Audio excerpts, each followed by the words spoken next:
kerja ni. Macam tak ada apa-apa.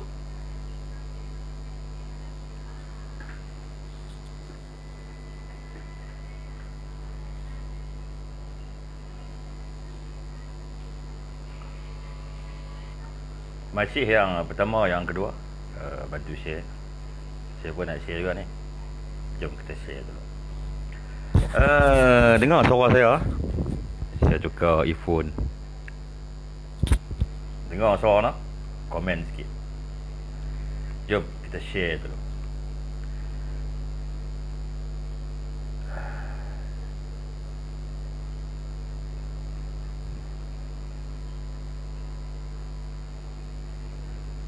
Ya, salam perjalanan Ustaz Pakar kita.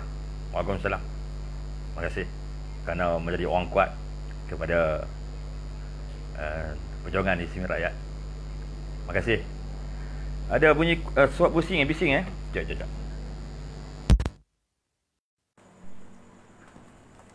Saya tukar earphone. Buat kualiti suara ni. Kualiti suara ni paling penting lah. Adakah saudara mendengar suara saya? Dengar? Waalaikumsalam, Tuan Zulkifli. Kejap, kita share dulu. Dengar suara sana? Sebab kualiti suara yang paling penting. Gambar nombor 2 lah. Kalau gambar ni kelabu, suara tu clear, InsyaAllah, sekejap saya tutup ni. Saya tutup speaker komputer. Kejap tuan, kita share sikit lah. Saya nak share sikit.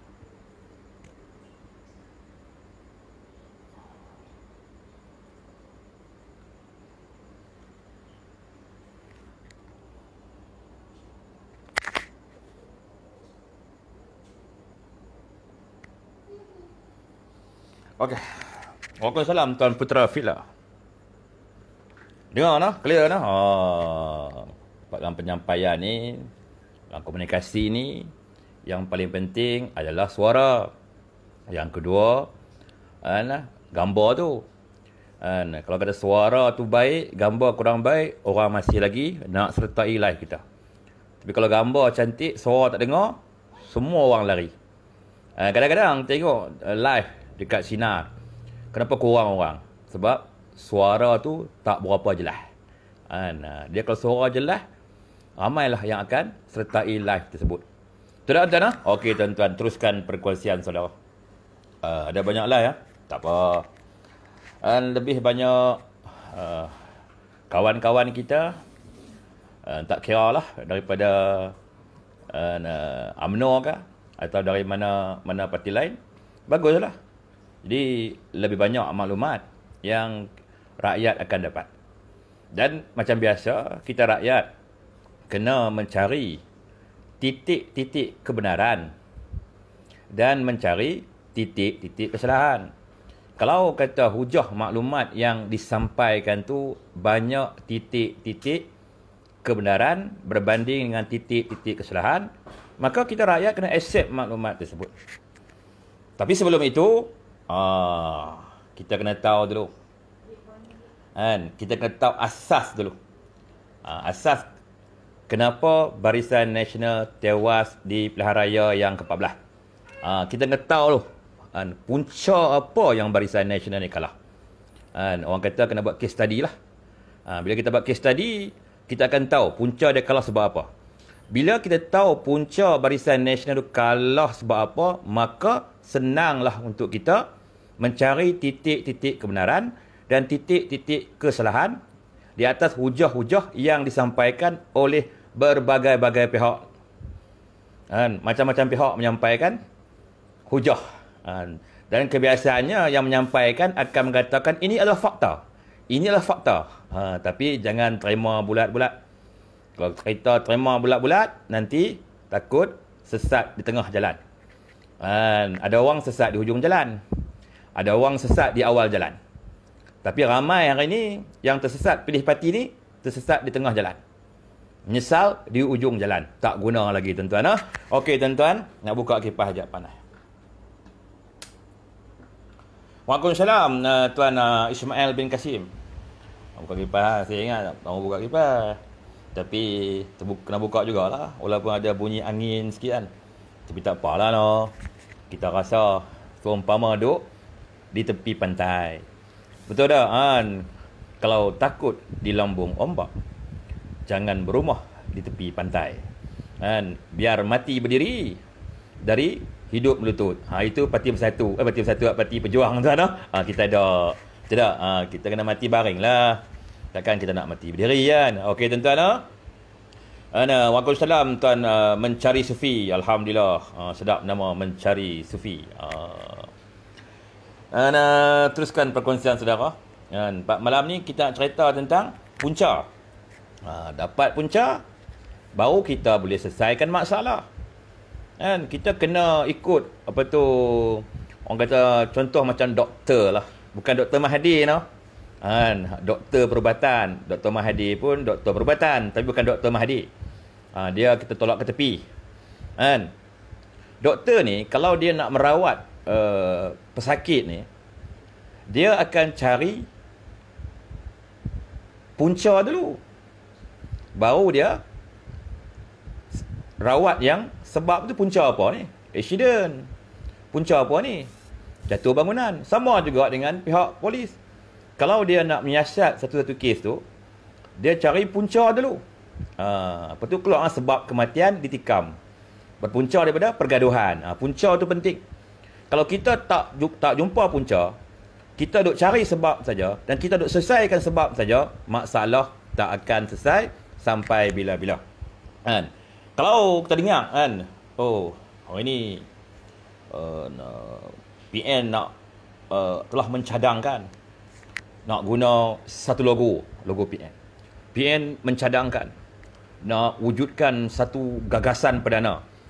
Dari segi ideologi tu nampak macam okeylah, idea tu baguslah. Sebab UMNO Parti Melayu, Bersatu pun Parti Melayu, PAS pun Parti Melayu, betul tak? Tapi realnya, dari segi realnya, sukar untuk dilaksanakan. Betul tak? Jadi itu cerita tuan. Okey tuan. Ya, teruskan perkongsian tuan. Kita tunggu kawan-kawan kita yang lain menyertai live kita. Tapi tuan-tuan kena bantu saya lah. Bila tuan berkongsi, insya-Allah tontonan akan meningkat. Komen-komen ni saya nampak. Cuma biasalah, bila umur dah masuk 40 ni, mata tu semakin hari dia semakin kurang. Satu persatu nikmat perlahan-lahan ditarik Allah Subhanahu Wa Taala. Ini biasa tuan-tuan lah. Ini atas faktor umur lah. Betul tak? Mata saya kurang sikit. Rambut pun dah banyak putih. Cuma tuan-tuan tak nampak lah. Saya kalau pergi gunting rambut, saya buat inai, dia nampak lah hitam, walaupun sebenarnya dah banyak putih. Uban muda orang kata. Okey tuan, sangkut nah. Sangkut nah. Ada masalah apa? Okey tuan nah. Kejap. Disangkut jap. Saya cek kat sini jap. Dia kita tolak ke tepi. Okey.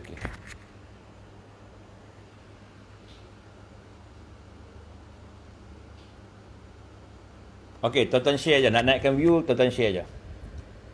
Okey, tuan. Assalamualaikum warahmatullahi wabarakatuh. Salam sejahtera. Saya Ishmi Rakyat daripada Lumut, Perak, Darduan. Asal saya lah daripada Baling, Kedah, Darul Aman lah.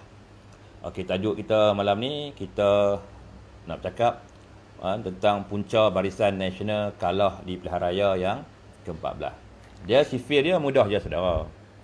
Yang pertama tu, barisan yang kita kena tahu, Barisan Nasional bukan jatuh kerana ideologi yang dibawa oleh parti-parti dalam Barisan Nasional. Bukan sebab tu. Barisan Nasional ni jatuh yang pertama kerana serangan fitnah. Dia orang serang integriti kepimpinan Barisan Nasional, terutama Datuk Seri Najib Tun Razak. Itu yang pertama. Yang kedua, mereka membuat pemalsuan fakta berkenaan dengan ekonomi negara. berkenaan dengan sistem percukaian GST. Membuat permasalahan fakta tentang hutang negara. Ada orang kata hutang negara kononnya 1 trilion. Yang seterusnya, mereka menggunakan kaedah memukau, iaitu menjanjikan manifesto yang luar biasa. Semua orang tahu lah. Itulah punca-punca kejatuhan Barisan Nasional. Okey.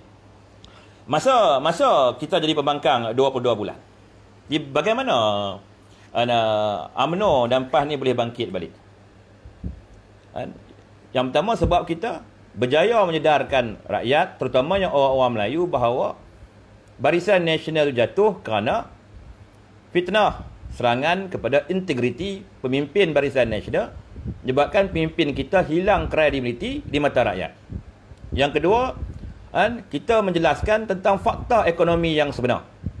Keadaan ekonomi yang sebenar ketika Barisan Nasional berkuasa. Yang ketiga, kita menceritakan tentang hutang negara yang sebenar. Baru RM686 saja ketika itu.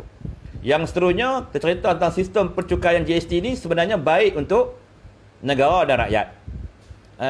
Betul tak?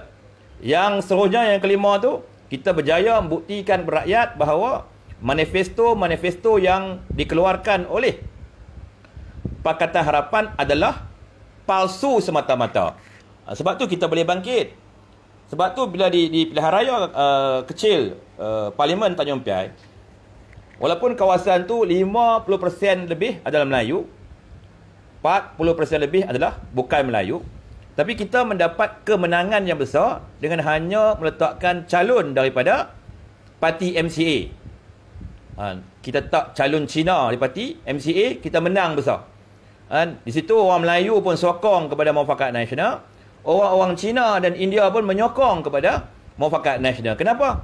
Kerana kita berjaya menyedarkan rakyat bahawa Barisan Nasional itu jatuh kerana fitnah. Jatuh kerana pemalsuan fakta tentang ekonomi, tentang GST, tentang hutang negara. Dan kita berjaya menyedarkan rakyat bahawa manifesto mereka semata-mata untuk menipu rakyat dan lebih kepada untuk mendapatkan undi daripada rakyat di pilihan raya yang ke-14. Sebab tu di Tanjung Piai, Bersatu kalah teruk dengan MCA. Sedangkan Bersatu itu dia klaim dia parti Melayu, tapi dia kalah dengan parti Cina. 15,086 undi dia punya majority dia. Nampak tak? Nampak tak?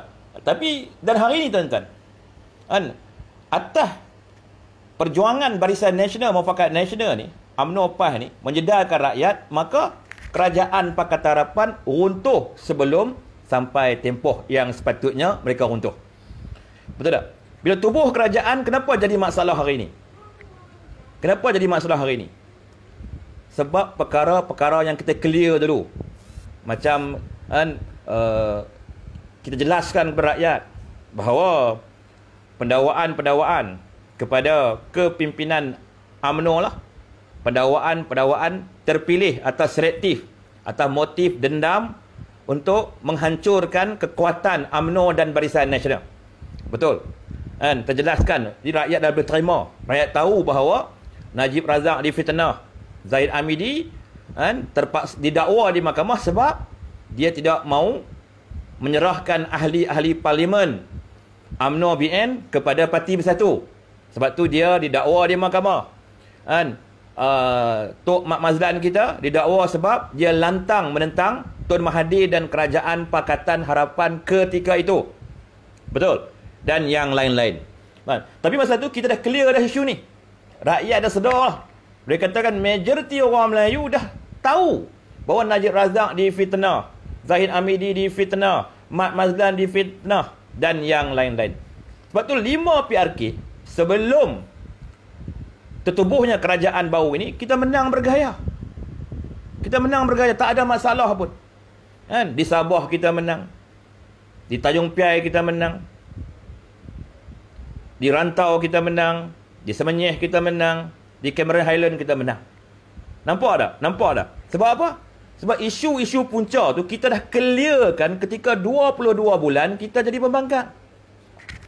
Dan hari ni saudara, kenapa hari ni kita tengok kerjasama Barisan Nasional, Perikatan Nasional ni macam tak berapa ngam. Sebab apa?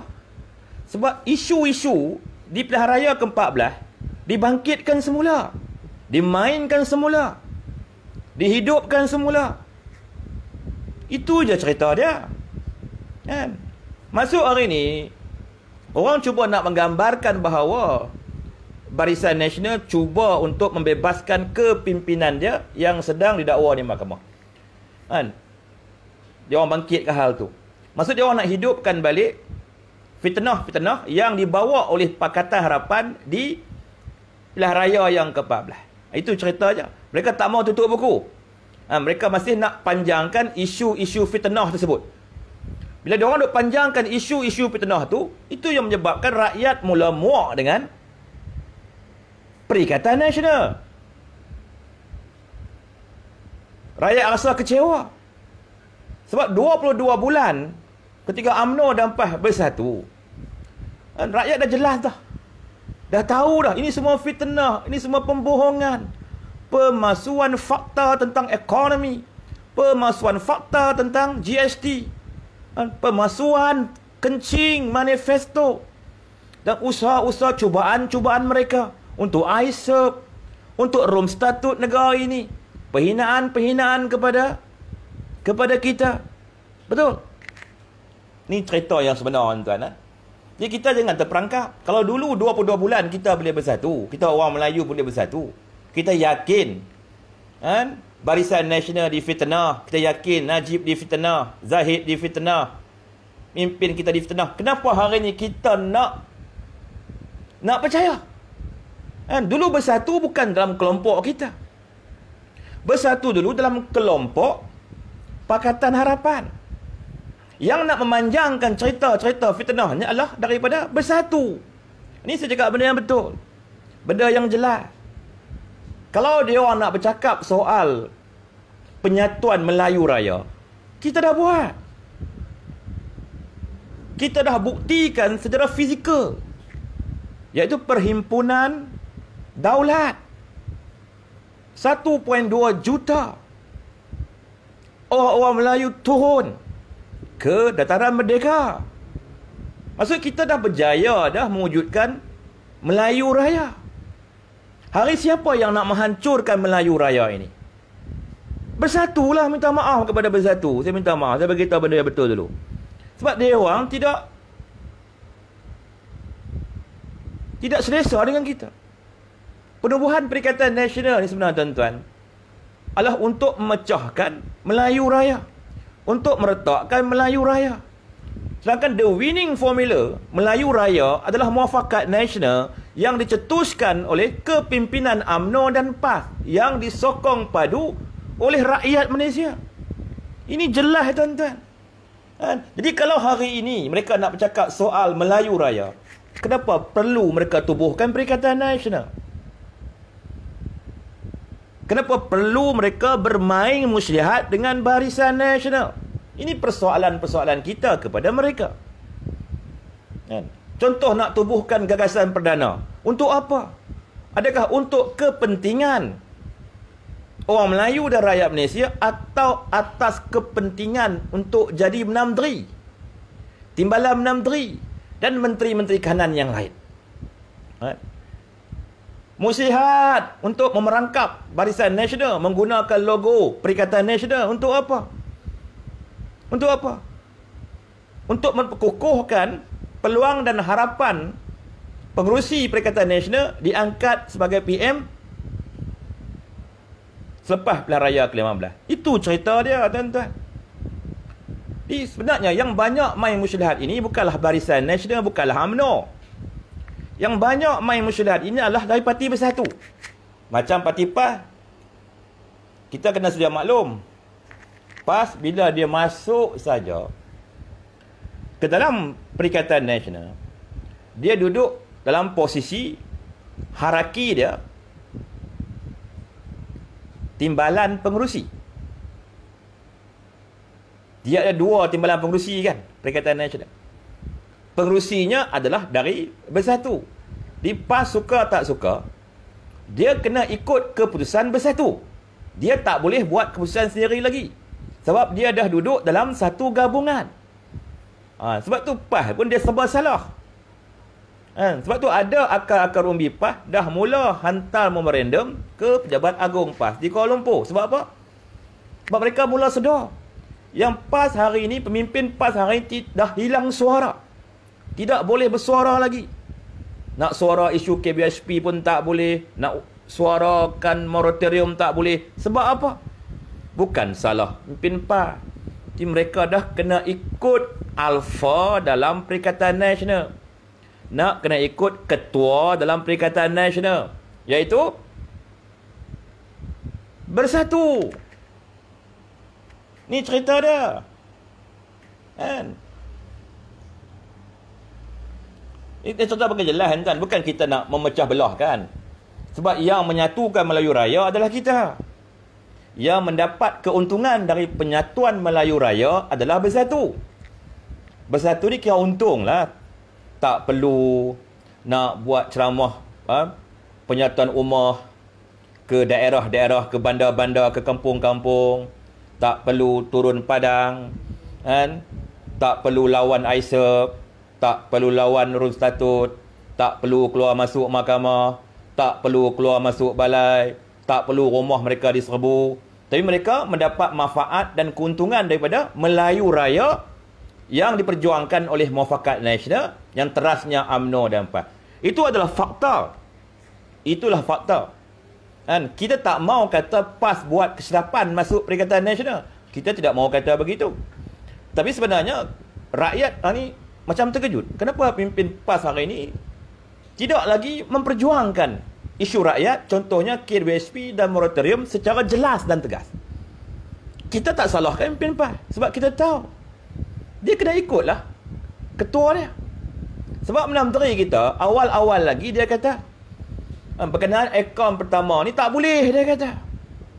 Betul. Awal-awal dia kata tak boleh. Awal-awal dia kata tak boleh awal-awal lagi. Kita kena faham. Jadi kita jangan marahlah kepada PAS. Kita yakin akar umbi UMNO, akar umbi PAS ni lebih gemar dalam Muafakat Nasional berbanding dengan Perikatan Nasional. Okey tuan-tuan saudara-saudari yang dimuliakan Allah Subhanahu Wa Taala. Yang seterusnya tuan-tuan, saya duk dengar lah macam-macam pakar yang bijaksana, cendekiawan kata apa tu, apa kata gagasan perdana ni Perikatan Nasional, Barisan Nasional ni adalah gabungan yang hebat. Betul, dari segi atas kertas memang hebat, tapi real dia orang tak apa case study. Real dia macam mana? Dia masalah di mana tuan-tuan? Dia masalah dia akan timbul ketika pembahagian kerusi. Ni bukan soal tamak, soal gila kuasa. Dia akan timbul ketika pembahagian kerusi nanti.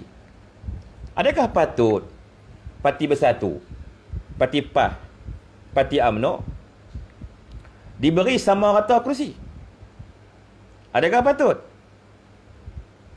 Kalau kekuatan PAS, kekuatan Bersatu, kekuatan UMNO sama, kita boleh bagi kerusi sama rata.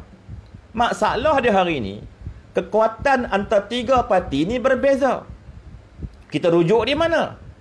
Kita rujuk di keputusan pilihan raya yang ke-14. Berapa kerusi UMNO menang? Tak silap saya 54 atau 55 kerusi, tak silap saya. Parlimen. Berapa kerusi PAS menang? 18 kerusi. Berapa Bersatu menang? 13 kerusi, tinggal 12 kerusi, tinggal 6 kerusi hari ini. Maksud kekuatan tiga parti ini berbeza. Keahlian ketiga parti ini juga berbeza. Yang mana UMNO keahlian dia 3.7 ke 3.8 juta. Keahlian Parti PAS 1 juta lebih. Keahlian Parti Bersatu tak tahu berapa, tapi sikit lah sebab perpecahan yang teruk baru ni. Dan mereka dah mula mengambil ahli-ahli bersekutu daripada kaum India dan kaum Cina. Itu jelas tuan-tuan. Ni bagaimana nak bagi kerusi sama rata? Suara tak ada. Suara tak ada pula no. Suara ada tak? Dia Jadi bagaimana kita nak bahagikan kursi sama rata? Kita guna logik akal lah. Cari titik-titik kebenaran. Bolehkah kursi-kursi dibagi sama rata? UMNO 50, PAS 50, Bersatu 50. Bolehkah? Sedangkan Bersatu tidak ada kekuatan, PAS ada kekuatan. Dia menang 18 kursi di pilihan raya ke-14. UMNO menang 50 lebih kursi di pilihan raya ke-14. Kalau dibagi sama rata, tentulah akar umbi parti, contohnya parti UMNO tidak akan berpuas hati. Ini normal sebab keahlian kita besar. Betul tak? Ini kenapa hari ini ramai juga ahli-ahli UMNO yang merungut dalam media sosial, yang tidak berpuas hati dengan Bersatu. Dan rata-rata nak Barisan Nasional meninggalkan Perikatan Nasional. Sebab apa? Sebab tentang pembahagian kursi nantilah. Di situ akan timbul masalah nanti. Sebab hari ini kita ni, orang Melayu yang banyak ni, yang banyak menyokong kepada UMNO ni, tentulah cita-cita kita nakkan ketua kerajaan iaitu Perdana Menteri daripada UMNO. Sebab apa kita nak daripada UMNO? Sebab UMNO yang terbesar mewakili orang Melayu dan Bumiputera. Kalau kita nak angkat Perdana Menteri itu dari parti yang kecil, contohnya Parti Bersatu, parti itu tidak mewakili masyarakat Melayu. Dia hanya mewakili 5-6 kerusi saja. Ini masalah dia. Kita hari ini nak berbalik kepada undang-undang demokrasi yang sebenar. Aturan dia yang majoriti mengetuai negara. Parti yang terbesar mewakili masyarakat Melayu dan bumi mesti mengetuai kerajaan. Baru akan wujud kestabilan. Sebab yang besar akan berpuas hati, yang kecil mesti reda. Bila yang kecil nak menjadi ketua kerajaan, tentu yang besar akan tidak berpuas hati. Dan tentu wujud masalah-masalah seperti hari ini. Contohnya apa masalah dia? Contoh dia apa masalah dia? Tentang KWSP, tentang moratorium. Kenapa timbul masalah? Sebab parti yang besar ini memberi cadangan yang baik untuk rakyat berkenaan moratorium dan juga air sinar ni. Tapi untuk yang boleh melaksanakan, yang boleh buat keputusan adalah Perdana Menteri. Kalau Perdana Menteri itu dia buat keputusan macam hari ini, implikasi negatifnya orang akan kata kepada UMNO, Barisan Nasional. Bisa jelaskan di sini bahawa kerajaan yang berdiri hari ini bukan kerajaan Barisan Nasional. Perdana Menteri yang ada hari ini bukan daripada UMNO. Sebab itu sangat sukar Barisan Nasional untuk berjuang demi kesejahteraan rakyat, sebab ada sekatan-sekatan. Sebab kuasa bukan di tangan Presiden UMNO. Kuasa bukan tangan pengerusi Barisan Nasional. Bukan tangan timbalan pengerusi Barisan Nasional. Maksud kita tak ada kuasa. Dan ini bukan kerajaan kita sebenarnya. Kerajaan ini kerajaan sokongan ahli-ahli parlimen sahaja. Asalnya. Ini cerita tuan-tuan. Siapa kata saya insaf ni? Bukan soal insaf tak insaf. Orang yang kata saya insaf tu dia kena insaf. Sebab apa orang tu kena insaf? Sebab dia tak sedarkah punca apa Barisan Nasional jatuh. Ada orang cakap Barisan Nasional tak relevan. Tak relevan lagi sebab apa? Cerita amat. Ideologi diterima. Betul. Parti Cina ada dalam Barisan Nasional. Parti India ada dalam Barisan Nasional. Relevan. Punca dia kerana fitnah. Yang pertama, fitnah terhadap integriti kepimpinan Barisan Nasional, menyebabkan kredibiliti pimpin kita di hadapan rakyat hilang di pilihan raya ke-14. Yang kedua, pemasuhan fakta tentang ekonomi negara, tentang GST, tentang hutang negara. Yang seterusnya, janji-janji manifesto yang memukau rakyat jelata. Itu punca kita jatuh. Dan itu juga punca kita bangkit balik. Kita bangkit dengan kita lawan fitnah. Betul? Kita berjaya menyatukan Melayu Raya. Betul? Kita bangkit menjelaskan tentang fakta ekonomi yang sebenar. Kita cerita kepada rakyat bahawa pelaburan terus FDI asing dari China ke Malaysia bukanlah kita jual negara kepada China. Kita mengambil kesempatan atas usaha China untuk menjadi negara FDI yang terbesar di dunia. Sebab masa tu China nombor 2. Singapura nombor 1. Jadi bagaimana China nak mengatasi Singapura? Dia buat pelaburan terus banyak ke dalam negara kita. Macam di Kuantan ada taman industri Malaysia China. Di Johor ada Iskandar Putri. Suntikan pinjaman untuk ECRL. Dan projek-projek yang lain macam Melaka Gateway dan sebagainya. Terawang Dasar Laut tak ada. Apa tujuan dia? Sebab China dia berlawan dengan Singapura. China ni tuan-tuan, dari segi faktanya, dia negara FDI yang kedua terbesar di dunia. Dia bukan nombor 1. Amerika jauh lagi. Kalau Amerika nombor 1 FDI dunia, Trump tak kalah pilihan raya baru-baru ni. Negara FDI terbesar kat dunia adalah Singapura. Di China nak atasi Singapura bagaimana? Dia buat banyak pelaburan di negara kita. Supaya rakyat kita tak bekerja di Singapura. Rakyat kita bekerja di Johor. Kalau tuan-tuan ke depan hari nak cari kerja, tuan pergilah Johor. Di Johor banyak peluang-peluang pekerjaan. Dia banyak peluang-peluang pekerjaan di situ. Bila kata rakyat kita di Johor tak lagi bekerja di Singapura, apa akan jadi dengan industri-industri di Singapura? Mereka akan kehilangan tenaga mahir daripada negara kita. Dan mereka terpaksa mengimport tenaga mahir dari negara-negara lain. Bila mereka nak import tenaga mahir dari negara lain, mereka kena sediakan penempatan, kena sediakan perubatan dan sebagainya. Dengan negara kita, kita pergi, kita balik. Kita pergi, kita balik. Betul? Jadi, itu cara lah. Itu lebih kurang macam tu lah, tuan-tuan. Itu lebih kurang macam tu. Lagi cerita pasal apa lagi?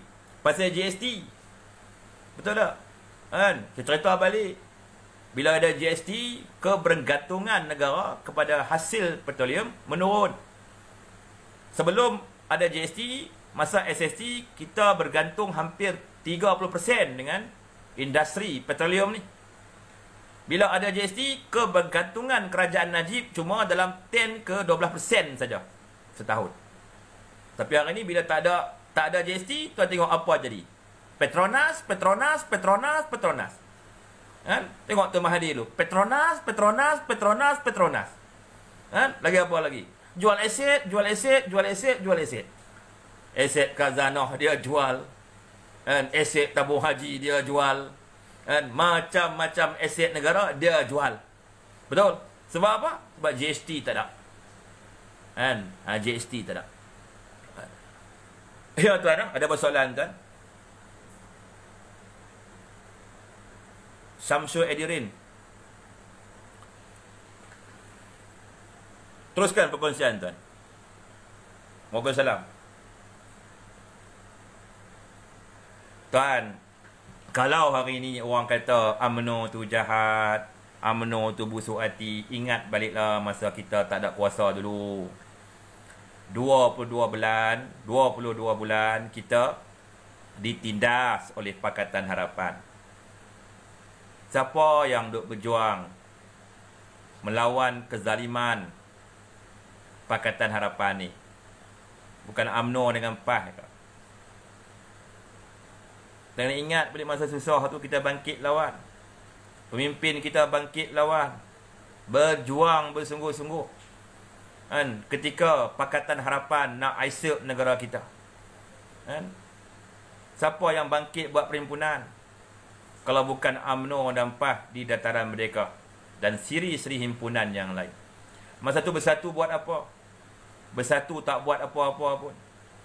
Kan? Bersatu ikut saja telunjuk Tun Mahathir dan DAP ketika itu. Tu jelas tuan-tuan. Tu jelas. Kan? Hari ni takkanlah kerana Bersatu dah bersama kita. Kan? Ada segelintir pihak duk kata macam-macam kepada UMNO. UMNO gila kuasa, UMNO tamak. Kan? UMNO nak bebaskan pemimpin-pemimpin yang sedang didakwa di mahkamah. Kan?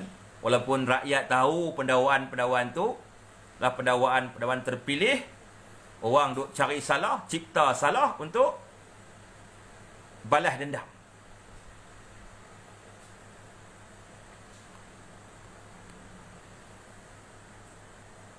Rahman Zakaria, habis tu Najib tak ada jual aset ke nak bayar hutang 1MB? Mana ada jual aset? Berapa hutang 1MDB? 40 bilion. RM 40 bilion. Berapa aset 1MDB hari ni? 180 bilion ringgit Malaysia. Bandar Malaysia 40 bilion. Bandar Malaysia 140 bilion, sorry. Tun Razak Exchange 40 bilion. 180 bilion. Okey. Hutang berapa? Hutang 40 bilion. Jadi Goldman Sachs nak bayar berapa? IPIC nak bayar berapa? Amerika dah bagi berapa? Lebih kurang yang dapat dan akan dapat RM 38.8 bilion. Di 40 bilion tolak dengan RM 38.8 bilion, tinggal berapa? Tinggal RM 1.2 bilion. RM 1.2 bilion tolak pula kapal di Equanimity yang Tun Mahathir jual tu. Berapa ratus juta dia jual? Tolak, tinggal berapa ratus juta betul? Sedangkan aset-aset Bandar Malaysia dan Tun Razak Exchange akan berkembang. Tuan tak boleh buat nilai ya? Tuan Rahman tak boleh buat nilai ya? Dan ketika COVID-19 melanda dunia, Petronas pun tidak boleh mencatat keuntungan dan mengalami kerugian. Khazanah pun tidak boleh mencatatkan keuntungan. Tabung haji pun bermasalah hari ini. Semua syarikat-syarikat ni bermasalah semuanya. Tapi kenapa 1MDB tak bermasalah? Kenapa aset-aset 1MDB meningkat? Kalau kata projek 1MDB itu projek yang bermasalah, tentu dah lingkup, tentu dah jahanam. Betul? Kenapa tak lingkup, tak jahanam macam Perwaja, macam Mamiko, macam BMF? Sebab apa? Sebab tuduhan-tuduhan kepada 1MDB, tuduhan-tuduhan yang tidak ada asas, yang kukuh. Kalau syarikat 1MDB ni bermasalah, dah lama tutup. Macam Perwaja Steel, bermasalah tutup, rugi 10 bilion. Mamiko, Tun Mahathir nak buat gila, nak kuasai pasaran timah dunia. Last kali, kena main dengan orang luar. Rugi dekat-dekat RM 600 juta. 600 juta dulu banyak tuan. Lepas tu guna sebuah syarikat lagi, guna duit KBHP nak bayar hutang. Tak silap saya lah. Betul? Itu nilai sendiri. Orang cakap pasal 1MDB. Dari segi faktanya 1MDB asetnya mengatasi hutang dia berkali-kali ganda. Dan orang-orang yang nak bangkitkan isu 1MDB ni, kita cabar mereka. Kalau betul-betul 1MDB bermasalah, suruh Menteri Kewangan tutup syarikat 1MDB, tolak hutang 1MDB, berapa baki? Ada keuntungan atau ada kerugian? Suruh dia buat macam tu. Kalau bukan nak bangkitkan lagi isu 1MDB ni. Propaganda saja. Pelaburan dekat Kuantan dulu. Geng-geng Bersatu lah. Pi buat drone. Buat drone, naikkan drone. Oh, hasut rakyat. Tengok, tanah-tanah kita semua dapat kepada syarikat-syarikat Cina. Sedangkan itu FDI, pelaburan terus. Kita bukan jual tanah kita kat China. Kita ada tanah, betul. Kita ada rakyat yang memerlukan peluang pekerjaan. Kita ada anak-anak muda, lepasan-lepasan universiti yang memerlukan kerja-kerja yang sepadan dengan sijil tanda kita mengaji. Jadi kita buat apa? Najib buat apa? Dia tarik pelaburan, terus FDI dari China ke Kuantan. Wujudkan sebuah taman industri Malaysia Kuantan, yang mana syarikat-syarikat kerajaan China atau syarikat-syarikat swasta di China akan datang menyuntik duit untuk membina kilang-kilang dan berbagai-bagai industri-industri yang lain. Jadi akan wujud peluang pekerjaan kepada siapa? Kepada rakyat Malaysia. Orang boleh tertumpu kepada Malaysia China Kuantan, taman industri Malaysia China Kuantan. Betul? Tanah kita, cukai dapat kepada siapa? Kos sewa tanah dapat kepada kerajaan negeri Pahang, kerajaan Malaysia. Cukai dapat kepada siapa? Cukai korporat, cukai itu dapat kepada siapa? Dapat kepada kerajaan Malaysia. Rakyat kita dapat apa? Dapat peluang pekerjaan yang setara dengan sijil yang ada di tangan kita. Betul tak? Dan kita buat timbal balas. Ada term timbal balas. Tok Najib ada strategic planning dia. Apa dia buat? Dengan China, buka lagi satu taman industri di Guangzhou, China, yang saiznya 3 kali ganda lebih luas daripada Kuantan. Dan syarikat-syarikat Malaysia membuat FDI pelaburan terus ke taman industri China Malaysia di Guangzhou. Betul? Nampak tak? Hebat tak? Luar biasa tak? Sangat luar biasa. Sangat bijak, tuan-tuan. Sama juga Israel. Orang fitnah. Projek Israel, projek bailout, nak bayar hutang 1MDB. Itu semua cerita-cerita sampah yang dibawa oleh Pakatan Harapan. Seperti Tuan Mahathir pula duk kata, nak bayar hutang boleh ke? Tentang Israel ni. Ramai juga yang percaya. Tuan, projek Israel tu, dari Tumpat ke Port Klang tu, hak milik 100% Kementerian Kewangan. Kementerian Kewangan ni milik siapa? Milik kerajaan Malaysia. Mana milik rakyat Malaysia lah projek Israel tu. Betul? Kenapa kita bagi kepada syarikat China? Sebab kita tak ada teknologi nak buat Israel. Kita pakailah teknologi yang dari China. Takkan nak pakai Jepun kot. Matilah. Jangan ikut Tuan Mahathir. Menara KLCC tu, tanya dia. Betul tak? Betul. Dan kita nak bayar hutang pakai apa? Kita hutang dengan China 85% daripada modal yang untuk buat projek tu. Kita ambil daripada pengangkutan kargo. Bukan kita ambil melalui penumpang. Kerajaan bagi tiket diskaun 30% lagi kepada penumpang-penumpang. Betul. Tapi 80% pengangkutan Israel adalah membawa kargo-kargo. Kargo apa? Industri Malaysia Kuantan. Kargo di sana, kargo sini, hantar ke Port Klang. Bila ada jajaran jalan ni, Israel ni, maka ada connectivity. Bila ada connectivity, bermakna ada kebangkitan ekonomi. Betul tak? Apa yang kita buat lagi? Kita nak buat high speed rail, kereta api laju. Apa tujuan kita buat tu? Kita nak jadi negara pertama di Asia Tenggara yang ada kereta api laju. Betul? Orang Singapura, dia bermula dari mana? Dia bermula dari Singapura. Dia mati di bandar Malaysia. Satu Singapura punya orang, tuan-tuan, akan naik kereta api tu, tuan-tuan. Kita pun akan naik kereta api, tuan-tuan. Tapi laju tu. Orang Singapura pun orang ada duit. Negara kaya. Tentu mereka nak naik kereta api laju ni. Bayangkan. Industri pelancongan meningkat. Ekonomi mengalir. Betul tak? Orang Singapura membelanja duit dia di negara kita. Orang kita dapat rezeki, dapat keuntungan. Bijak tak perancangan yang dibuat oleh Barisan Nasional tu? Sangat bijak dan luar biasa, saudara. Betul? Apa lagi kita buat di Sabah, tuan-tuan? Kita buat Pen Borneo. Apa tujuan kita buat Pen Borneo? Kalau ikut kata Pakatan, nak bayar hutang 1MDB lah.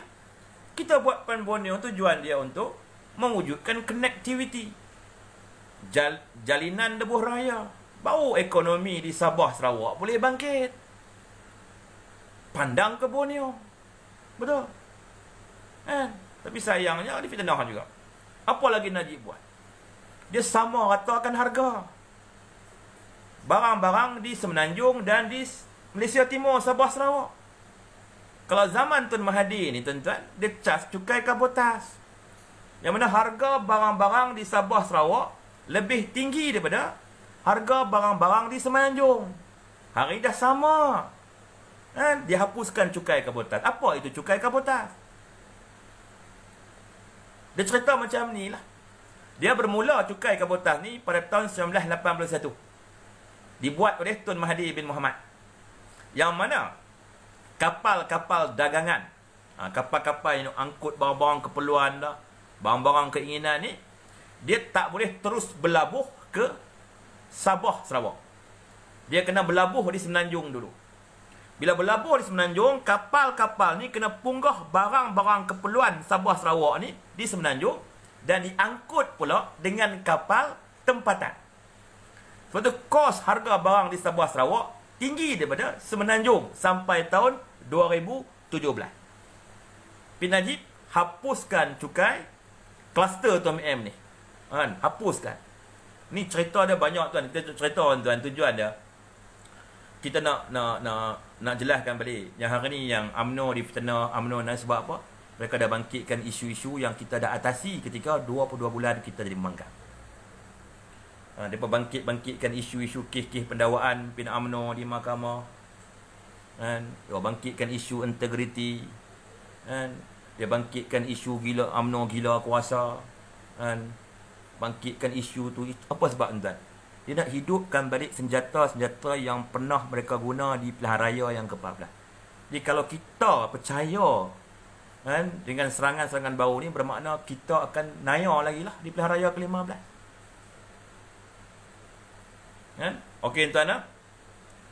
Yayasan Akal Budi, apa ni? Yayasan Akal Budi nama dia memang Yayasan Akal Budi. Orang kata itu yayasan anak yatim, tak betul. Yayasan Akal Budi ni dia tolong kepada anak yatim, dia tolong kepada ibu tunggal, dia tolong kepada tafiz. Tak silap saya di bahagian Datuk tu pun, tanah pusaka Presiden UMNO pun diwakafkan untuk membina pusat kebajikan. Tapi orang duk cari salah tuan-tuan. Nak cari salah, Zahid curi duit kerajaan, tak jumpa. Tak ada pun Zahid curi duit kerajaan ke. Nak cari salah anak-anak Zahid, anak-anak Tok Zahid tak menega pun. Tak ada pun yang jadi bilion-bilionaire ni. Tak ada pun yang ada syarikat-syarikat besar-besar ni. Betul tak? Tak ada pun. Jadi atas tindakan Tok Zahid enggan menyerahkan UMNO dan ahli-ahli parlimen UMNO kepada Tun Mahathir Bersatu, itulah punca sebenar dia didakwa di mahkamah. Dia pertahankan UMNO sampai dia didakwa di mahkamah. Tu cerita sebenar.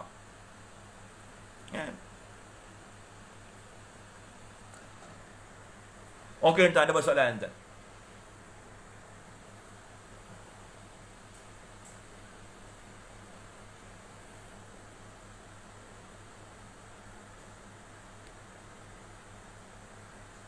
Iyalah, kita hari pegang, kita ingat balik 22 bulan kita di membangkang. Kita duduk payung mana masa tu? Kita duduk payung mana? Payung Perikatan Nasional ke? Kita duduk payung mana tu? Kita ingat balik ni. Kita orang Melayu ingat balik. Kita ingat balik. Refresh balik ni. Ni banyak virus masuk ni. Kita duduk bawah payung Muafakat Nasional ni. Payung UMNO dengan PAS ni. Yang kita jadi ketak ni kena orang ketiga. Itu bersatu. Bersatu ni kalau dia tak buat perangai, takkan timbul masalah. Bila dia buat perangai, maka timbul masalah. Bila timbul masalah, maka UMNO nak jadi kambing hitam kan. Ini ada sekintir rakyat marah kepada Najib Razak berkenaan kir BSP dan moratorium. So jelaskan sini lah, sejujur. Najib bukan Perdana Menteri. Dan kerajaan ini bukan kerajaan Barisan Nasional. Dan UMNO bukan mengetuai kerajaan ini. Ini kerajaan Perikatan Nasional, kerajaan Tan Sri Mulia Yassin. Menteri Tan Sri Muhyiddin Yassin. Menteri Kewangan bersatu. Menteri Ekonomi bersatu. Menteri Perdagangan bersatu. Jawatan kuasa dalam Majlis Tindakan Ekonomi Negara. Kan? Council Action Economy Action. Semua daripada bersatu. Tak ada seorang pun daripada UMNO. Seorang pun tak ada. Jadi KWSP ni masalahnya yang tak boleh selesai sebab menteri kita lah dengan Menteri Kewangan kita. Najib dah usaha sedaya upaya, tapi dia gagal nak laksanakan secara apa yang kita nak sebab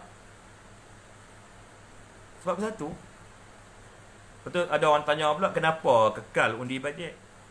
Kena undilah bajet. Kalau kita gagalkan bajet tu, akan timbul banyak masalah kepada negara. Timbul masalah kepada gaji penjawat awam. Timbul masalah kepada kementerian, macam Kementerian Pertahanan. Nanti dia pun nak beli alat ganti kapal-kapal perang Navy, pakai duit mana? Nak beli alat-alat ganti jet-jet pejuang TDM, nak ambil duit mana?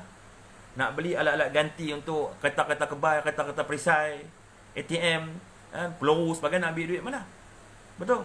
So, pertahanan kita akan lemah. Apa akan jadi dengan Kementerian Kesihatan? Akan timbul masalah. Nak lawan COVID. Apa akan jadi Kementerian Pendidikan? Timbul masalah. Nak sekolah macam mana? Duit tak ada. Kan?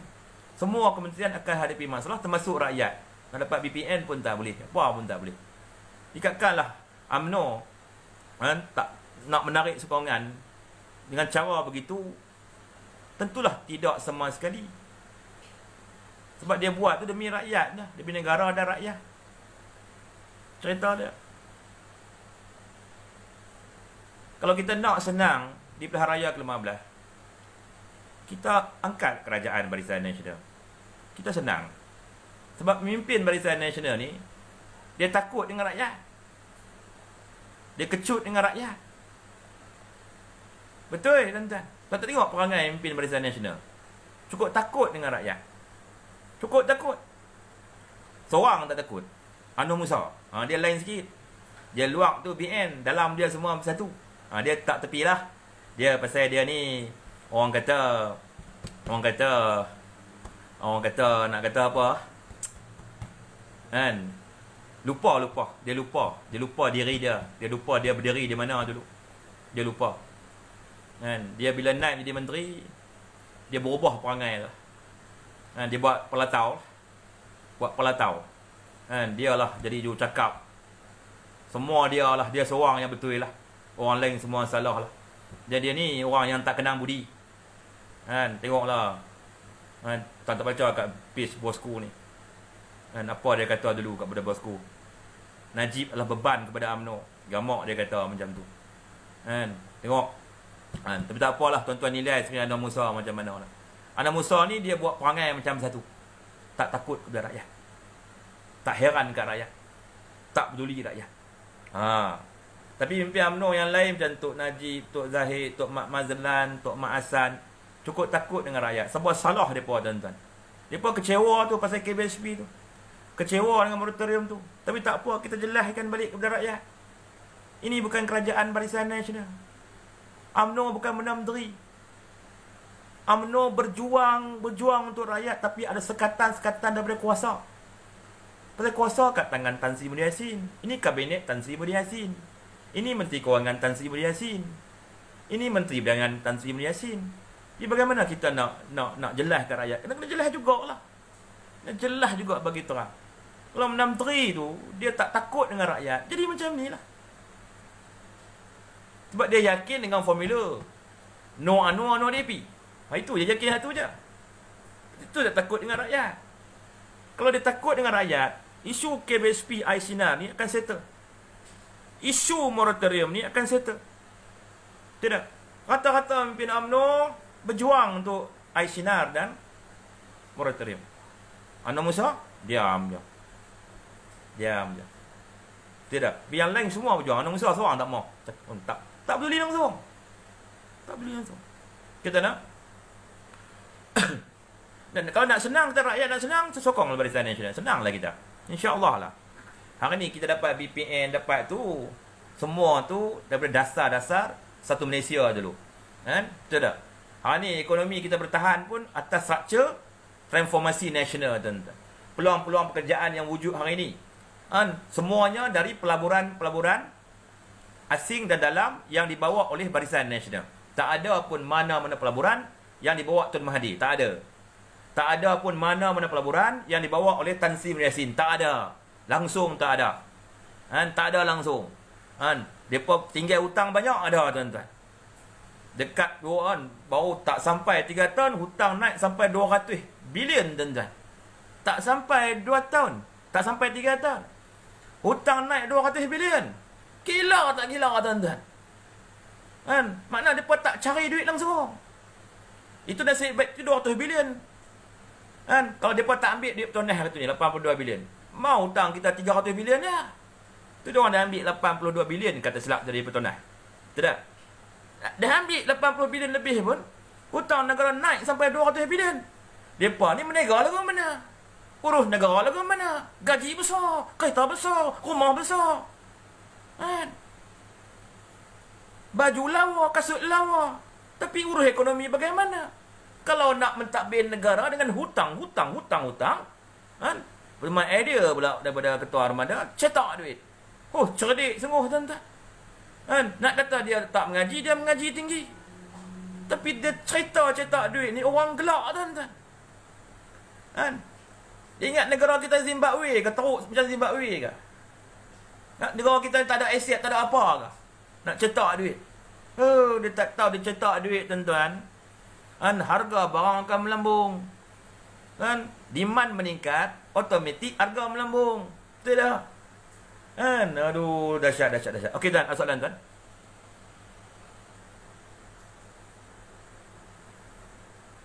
Betul Hamidia sangat. Hutang 1 trilion, hutang 1 trilion. Dah sungguhlah ni.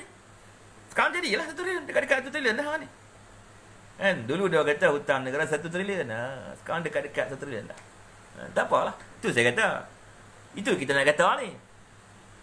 Sebelum kita nak berpandangan negatif kepada Najib ke pimpinan UMNO ke kepada Barisan Nasional UMNO, kita ingat balik 22 bulan.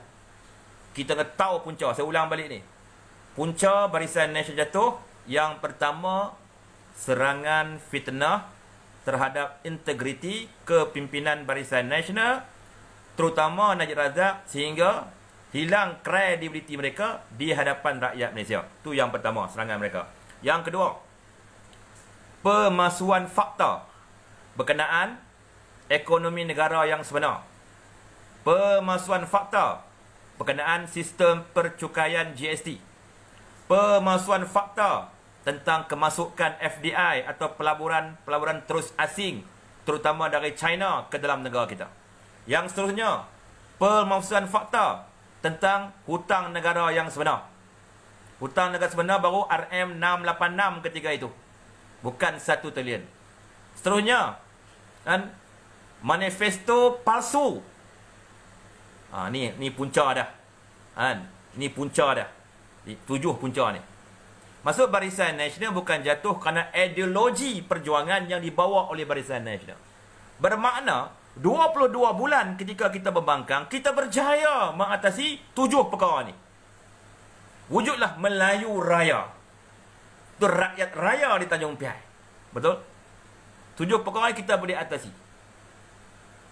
Kenapa 5 perakir Barisan Nasional menang? Sebab dia relevan. Dia relevan. Orang tolak dia dulu bukan kerana ideologi dia tu. Orang tolak kerana percaya kepada fitnah-fitnah yang saya sebut tadi, yang dibawa oleh Parti Bersatu dan Pakatan Harapan DAP. Jadi hari ini kita jadi kerajaan hari ini. Adakah kita nak percaya tomahan-tomahan yang dibawa oleh Tun Mahathir dan Bersatu di pilihan raya ke-14 dulu? Kalau kita percaya kepada tomahan-tomahan yang dibawa oleh mereka, bermakna kita akan kena tipu sekali lagi di pilihan raya yang ke-15. Adakah kita rakyat Malaysia nak kena tipu lagi?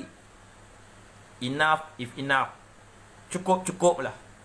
Hari ni kita pakat-pakat. Kita angkat balik Barisan Nasional.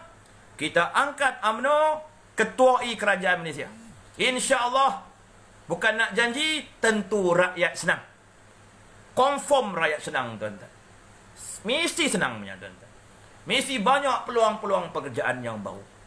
Mesti banyak lagi bantuan-bantuan yang kita rakyat akan dapat. Tak ada siapa-siapa pun takut nak hilang pekerjaan, tuan-tuan. Bukan seperti hari ini. Semua orang takut. Kan? Nak minta duit ke BSP sendiri pun macam orang gila PN buat kepada kita. Kita lawan setiap malam. Nasib baik jugalah. Boleh jugalah sikit sebanyak. Cuma kita tak puas hati lah. Pasal apa? Pasal yang kelompok kedua tu kesian kat mereka lah. Pasal moratorium tu ada yang tak dapat, kesian lah kat mereka. Betul tak? Okey tuan. Ada apa soalan terakhir tuan-tuan? Ya, Syamil Edirin, Ketua Pemuda gagal pikat anak muda sebab mereka bongkak dulu. Ketua Pemuda Barisan Nasional dulu, KJ kan, Kerry Jamaluddin, Brigadier General Wataniah, KJ kan. Masa tu, tapi kita dah perbaiki dah. Kita hilang sokongan anak muda 10%. Yang sebab tu yang Pakatan Harapan menang tu. Tapi kita perbaiki dah. Semasa 22 bulan tu, kita berjaya sedarkan anak-anak muda. Anak-anak muda menyokong perjuangan muafakat nasional. Betul tak betul? Perkara tu kita dah atasi dah. Cuma hari ni dia retak balik. Dia retak sebab apa? Dulu kita ada pemuda UMNO, pemuda PAS, pemuda MCA, MIC. Tak ada masalah tuan-tuan. Kan? Tang settle. Tang settle. Betul? Hari ni dia ada satu pemuda lagi tuan-tuan, Wabak. Ni wabak pemuda armada tuan-tuan. Armada ni yang duk memecah belahkan pemuda. Dulu elok-elok dah orang muda berpakat bawah muafakat nasional. Dia main armada tuan-tuan. Dia nak bawa kita ke arah yang tak betul. Nak cetak duit lah, nak hapus hutang lah. Nak kencing lagi kita. Manifesto PRU ke-14 pun bersatu tak tunaikan lagi. Lebuh raya percuma. Toll free. Kan? K2SP untuk seluruh rumah. Kan? Betul tak? Peluang pekerjaan untuk anak muda 1 juta untuk graduan. Kan? Kenaikan gaji. Lagi apa lagi? Nak sifarkan hutang negara. Nak tarik pelaburan asing. Satu pun bersatu tak tunaikan lagi. Lagi nak janji nak hapuskan hutang B40. Lagi janji nak cetak duit bagi kat rakyat. Apa punya jargon lah tuan-tuan. Inilah punca pemuda pecah hari ni. Sebab tu kita ni orang-orang muda lah. Anak-anak muda. Mahasiswa-mahasiswi ni. Kita pakat duduk di bawah UMNO. Kita pakat duduk bawah UMNO. Jangan duduk pergi bawah satu tu. Tuan-tuan duduk pergi. Pakat bawah UMNO. Kita berjuang. Kita berjuang bukan untuk diri kita. Kita pakat-pakat berjuang ni tuan-tuan. Nak selamatkan negara kita. Nak betulkan segala kerosakan ekonomi. Dan perpaduan yang dibuat oleh Bersatu dan Pakatan Harapan. Kita nak angkat ahli dia yang sebenar sebagai Perdana Menteri. Sebagai Menteri Ekonomi, Menteri Perdagangan, Menteri Kewangan. Supaya negara kita boleh bangkit balik. Negara kita teruk tuan-tuan. Teruk. Sangat teruk. Ekonomi jatuh dengan teruk. Rakyat susah hari ini. Derita dan sengsara tuan-tuan. Sedangkan negara kita negara yang kaya mineralnya. Kita ada petroleum. Di Kedah ada rare earth. Ada rare earth. Tapi saya tahulah kalau 43 trilion saya tahulah kan. Kalau kata tak tahulah orang cerita ada 43 trilion punya mineral kat Kedah. Saya terkejut juga. Sebab saya buat kiraan sikit. Kalau dicampur semua billionaire di Amerika, dicampur semua billionaire dari China, dicampur semua billionaire dari India, tidak boleh mengatasi kekayaan rare earth di Kedah tuan-tuan. Dahsyat tak? Saya campur semua ni. Di dunia ni, Amerika merupakan yang teramai billionaire dunia. China yang kedua. Yang ketiga Jerman. Jerman. Okey, kita campur Amerika, China, Jerman. Billionaire dia. Tak boleh atasi rare earth di Kedah tu. RM43 trilion. Saya terkejut juga. So dia ingat mai pelabur-pelabur daripada mereka, daripada Jerman, daripada China ke Kedah dah. Saya balik Kedah baru ni, ronda lah kot kawasan Sik tu. Tak ada pun jumpa Mak Saleh lagi tuan-tuan. Tak jumpa lagi lah. Ni saya nak balik pula hari Jumaat ni. Nak tengok ada tak Mak Saleh Jerman ke, Mak Saleh Amerika ke, Mak Saleh main melapur di Kedah. Nak tengok juga lah, kan? Okey tuan.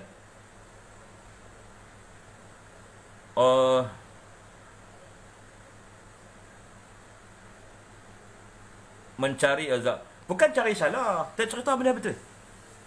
Kita nak cerita benda betul supaya orang tahu hakikat yang sebenar. Sekarang ni orang duk manipulate banyak. Duk jual nama Melayu Raya. Sedangkan Melayu Raya telah dibuat ketika kita berbangkang.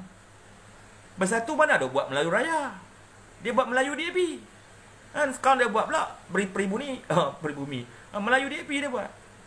Betul? Minta maaf kepada orang Bersatu, cakap benda betul. Kan? Ni armada Bersatu, jangan tunjuk hero pula. Kerana hampa lah orang muda berpecah. Hampa pecahkan orang muda sampai Pakatan DAP menang. Kami satukan balik orang muda dengan UMNO nampak. Hampa masuk main campur orang kami. Hampa tunjuk hebat. Nak pecah belahkan pula anak muda. Cukup-cukup lah. Kan? Okey tuan-tuan, saya bantu dulu. Wallahu a'lam bishawab. Wabillahi taufiq wa hidayah. Wassalamualaikum warahmatullahi wabarakatuh. Terima kasih tuan-tuan.